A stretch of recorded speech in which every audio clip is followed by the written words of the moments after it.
சமையலோட சேர்த்து ஒரு குட்டி கதை பார்க்கலாமா? வாங்க, தீபாவளி தான். இது ஒளியின் பண்டிகை, இருள் நீங்க ஒளி பிறக்கும் நாள். தீபாவளி என்ற மகிழ்ச்சி, நம்பிக்கை புதுப்பில. ஆனால் இந்த ஒளி எங்கே தொடங்கியது என்று தெரியுமா? அது பல ஆயிரம் ஆண்டுகளுக்கு முன் அயோத்தி என்ற ராஜ்யத்தில்தான். அங்கு ஒரு நீதிமான் ராஜ தசரதர் வாழ்ந்தார்.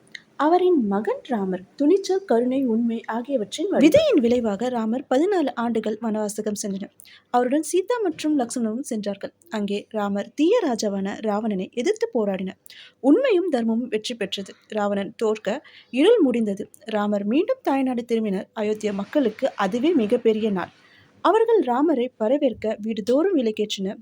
ஒவ்வொரு வீடும் தங்க ஒளியில் பிரகாசித்தது. இரவே தீபாவளி என்ற திருநாள் பிறந்தது. ஆனால் தீபாவளியின் உண்மை அர்த்தம் வெளிச்சம் அல்ல, உள்நெறி. ஒவ்வொருவரின் இதயத்துக்கு ஒரு சிறிய தீபம் இருக்கிறது. சில சமயம் வாழ்க்கையின் சோதனை அதை மடக்கு செய்கிறது. ஆனால் நம்பிக்கை, அன்பு, நேர்மை ஆகியவை அந்த தீபத்தை மீண்டும் எரிக்கின்றன. தீபாவளி நம்மை அதையே நினைவூட்டுகிறது. இருள் என்ற துயரம், கோபம், பொறாமை. ஒளி என்ற அன்பு, நம்பிக்கை, மகிழ்ச்சி.